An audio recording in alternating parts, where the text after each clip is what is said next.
평소 우리가 즐겨 먹는 음식 속에 기생충이 있다는 사실 알고 계셨나요?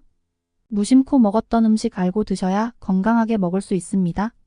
최근 뉴스에 따르면 2022년 한 해 동안 미국에서 기생충 감염으로 진료를 받은 환자가 약 300만 명에 달했습니다. 이는 전년 대비 약 20% 증가한 수치입니다. 코로나19 팬데믹으로 인해 사람들이 집에 머무르는 시간이 늘어나면서 조리와 위생 관리가 소홀해져 기생충 감염의 위험이 높아졌습니다. 이처럼 기생충은 우리 삶 근처에 와 있기 때문에 항상 주의해야 합니다. 그럼 기생충을 조심해야 하는 요리에 대해서 설명하고 어떻게 하면 예방할 수 있는지 알려드리겠습니다. 끝까지 영상 시청해주세요. 기생충은 동물의 몸속에서 살아가며 영양분을 빼앗아 먹는 생물입니다. 사람도 기생충에 감염될 수 있으며 기생충에 감염되면 설사, 복통, 구토, 피로감 등의 증상이 나타날 수 있습니다. 심한 경우 간염, 폐렴, 뇌염 등의 합병증을 유발할 수도 있습니다. 첫 번째는 겨울철 가장 많이 먹는 생선 방어입니다. 방어는 겨울철에 맛있는 생선으로 회, 초밥, 구이 등 다양한 요리로 즐겨 먹습니다. 하지만 방어에는 기생충이 기생할 수 있다는 점을 주의해야 합니다. 방어에서 발견되는 기생충은 크게 고래회충과 방어사상충으로 나눌 수 있습니다. 고래회충은 연어, 광어, 명태, 고등어 등 다양한 어류의 위장관에서 기생하는 기생충입니다. 사람에게 감염되면 소화기계통의 통증, 구토, 설사 등의 증상이 나타날 수 있습니다. 심한 경우 간염, 폐렴, 뇌염 등의 합병증을 유발할 수도 있습니다. 방어사상충은 방어의 근육에 기생하는 기생충입니다. 사람에게 감염되면 식중독이나 배탈이 날 수 있습니다. 하지만 방어사상충은 인체에 기생하지는 않으므로 건강에 큰 위험을 초래하지는 않습니다. 첫째, 방어는 충분히 익혀 먹습니다. 방어는 70시 이상에서 1분 이상 가열해야 고래회충을 사멸할 수 있습니다. 따라서 회, 초밥, 날개 등 날로 먹는 방어는 피하고 구이, 조림, 찜 등 충분히 익힌 방어를 먹는 것이 좋습니다. 둘째, 날방어는 먹지 않습니다. 날방어에는 고래회충이 기생할 가능성이 있습니다. 따라서 날방어는 절대 먹지 않는 것이 좋습니다. 셋째, 방어를 구입할 때는 신선한 것을 선택합니다. 신선한 방어는 고래회충 감염률이 낮습니다. 따라서 방어를 구입할 때는 눈이 맑고 윤기가 나며 살이 탄탄하고 탱탱한 것을 선택하는 것이 좋습니다. 둘째, 곱창집에 가면 자주 나오는 소이간입니다. 소간은 영양가가 풍부한 식품이지만 기생충이 기생할 수 있으므로 주의해야 합니다. 소간에 기생하는 대표적인 기생충은 개회충입니다.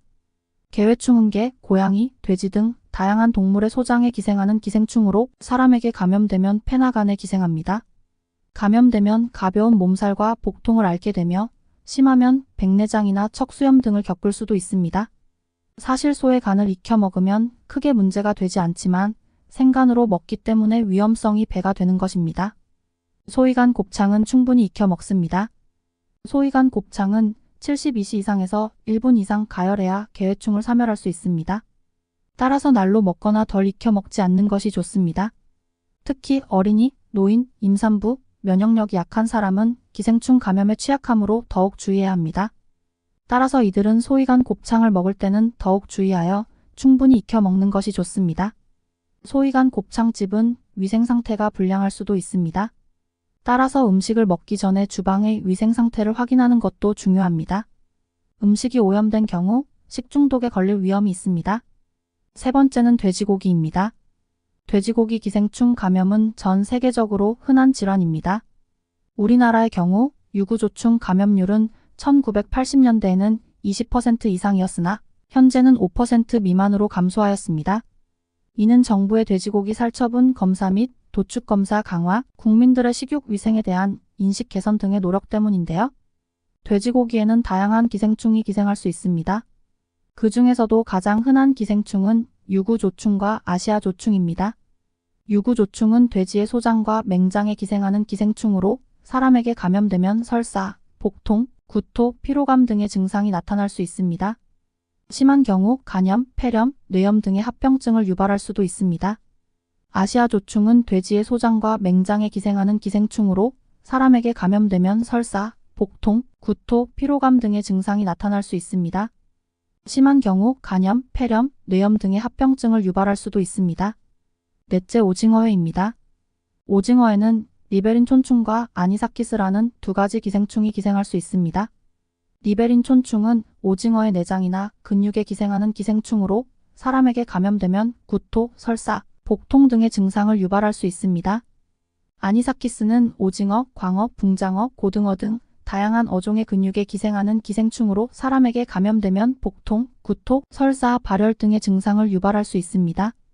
5번째 간장게장입니다. 간장게장에 기생할 수 있는 대표적인 기생충은 폐흡충입니다. 폐흡충은 민물개나 민물가재에 기생하는 기생충으로 사람에게 감염되면 폐에 기생하여 폐렴, 간염, 뇌염 등의 증상을 유발할 수 있습니다. 폐흡충은 민물개나 민물가재의 중간 숙주에서 자라며 사람을 최종 숙주로 삼습니다. 사람이 감염된 민물개나 민물가재를 날로 먹거나 덜 익혀 먹으면 기생충의 유충이 사람의 소장을 통해 혈관으로 들어가 폐, 간, 뇌, 뼈 등에 기생합니다. 말만 들어도 아주 무서운 기생충인데요. 마지막으로는 굴입니다. 굴은 영양가가 풍부하고 맛이 좋아서 많은 사람들이 즐겨 먹는 식품입니다. 하지만 굴에는 기생충이 기생할 수 있으므로 주의해야 합니다. 굴에 있는 기생충은 참굴큰 입흡충인데요. 이름만 들어도 무섭습니다. 참굴큰 입흡충은 우리나라에만 분포하는 기생충으로 굴의 내장에 기생합니다. 1993년 서울대학교 의과대학 기생충학 교실에서 처음 발견하여 이름을 붙였습니다. 참굴큰 입흡충의 성충은 0.4-0.2 크기로 사람의 소장 점막에 기생하여 다양한 증상을 유발할 수 있습니다.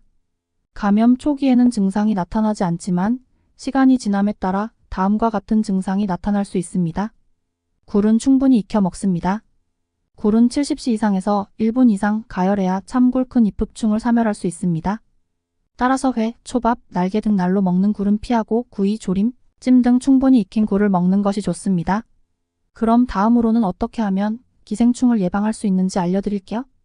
지금까지 소개드린 음식을 잘 확인하시면 대략 정답을 아실 수도 있는데요. 음식은 충분히 익혀 먹습니다. 민물고기, 조개류, 익히지 않은 채소나 과일은 기생충의 유충이나 성충이 있을 수 있으므로 충분히 익혀 먹어야 합니다. 특히 회, 초밥, 날개 등 날로 먹는 음식은 기생충 감염의 위험이 높으므로 피하는 것이 좋습니다. 손을 자주 씻습니다. 손을 자주 씻으면 손에 묻은 기생충의 유충을 제거하는 데 도움이 됩니다. 특히 화장실 이용 후, 음식을 먹기 전, 음식을 만진 후에는 반드시 손을 씻어야 합니다. 개인 위생을 철저히 합니다. 기생충은 사람의 대변이나 침을 통해 전염될 수 있으므로 개인 위생을 철저히 하는 것이 중요합니다. 특히 어린이, 노인, 임산부, 면역력이 약한 사람은 기생충 감염에 취약하므로 더욱 주의해야 합니다. 위생적인 환경을 유지합니다. 기생충은 오염된 환경에서 서식할 수 있으므로 위생적인 환경을 유지하는 것이 중요합니다. 특히 화장실과 주방을 청결하게 유지하고 음식물 쓰레기를 실내에서 보관하지 않도록 해야 합니다. 흔히 착각하는 오류로는 기생충을 예방하겠다고 회충약을 먹는 것인데요. 회충약은 기생충이 이미 몸에 들어와서 증상을 일으키고 있을 때 사용하는 약입니다. 기생충이 몸에 들어오기 전에 예방하기 위해서는 위에서 설명한 예방 수칙을 실천하는 것이 중요합니다. 기생충 회충약은 일반적으로 알벤다졸이나 프루벤다졸 등의 약을 사용합니다. 이러한 약은 기생충의 성충이나 유충을 죽이는 효과가 있습니다. 하지만 기생충이 몸에 들어오기 전에 예방하기 위해서는 기생충이 몸에 들어올 수 있는 경로를 차단하는 것이 중요합니다. 민물고기, 조개류, 익히지 않은 채소나 과일 등을 통해 기생충의 유충이나 성충이 들어올 수 있습니다. 따라서 이러한 음식물은 충분히 익혀 먹는 것이 중요합니다. 토양이나 물, 공기 등을 통해 기생충의 유충이 들어올 수 있습니다. 따라서 화장실과 주방을 청결하게 유지하고 음식물 쓰레기를 실내에서 보관하지 않도록 하는 것이 중요합니다. 감염된 사람의 대변이나 침을 통해 기생충의 유충이 들어올 수 있습니다. 따라서 손을 자주 씻고 개인 위생을 철저히 하는 것이 중요합니다. 다음은 기생충을 예방하는 것으로 알려진 민간요법입니다. 마늘은 살균, 항균, 항염 효과가 있어 기생충 감염을 예방하는 데 도움일 수 있습니다. 마늘에 함유된 알리신, 아유엔신, 퀘르세틴 등의 성분은 기생충의 성장과 번식을 억제하고 기생충의 독소를 중화하는 효과가 있습니다. 마늘은 선충, 요충, 구충 등의 기생충의 효과가 있다고 알려져 있습니다. 선충은 소장의 벽에 기생하는 기생충으로 설사, 복통, 구토 등의 증상을 유발할 수 있습니다. 요충은 소장의 점막에 기생하는 기생충으로 항문 가려움증 등의 증상을 유발할 수 있습니다. 파는 살균, 항균, 항염 효과가 있어 기생충 감염을 예방하는 데 도움이 될 수 있습니다. 파에 함유된 알리신, 카로티노이드, 퀘르세틴 등의 성분은 기생충의 성장과 번식을 억제하고 기생충의 독소를 중화하는 효과가 있습니다. 특히 파는 선충, 요충, 구충 등의 기생충에 효과가 있다고 알려져 있습니다. 선충은 소장의 벽에 기생하는 기생충으로 설사, 복통, 구토 등의 증상을 유발할 수 있습니다. 한 연구에 따르면 파 추출물을 투여한 쥐는 투여하지 않은 쥐에 비해 선충의 개수가 현저히 감소한 것으로 나타났습니다. 또한 다른 연구에 따르면 파 추출물을 투여한 쥐는 요충의 유충이 소장벽에 침투하는 것을 억제하는 효과가 있는 것으로 나타났습니다. 오미자는 면역력 증진, 항염 효과가 있어 기생충 감염을 예방하는 데 도움이 될 수 있습니다. 오미자에 함유된 사포닌, 비타민C, 폴리페놀 등의 성분은 기생충의 성장과 번식을 억제하고 기생충의 독소를 중화하는 효과가 있습니다. 특히 오미자는 장염, 이질, 구토 등의 증상을 유발하는 장내 유해균의 성장을 억제하는 효과가 있습니다.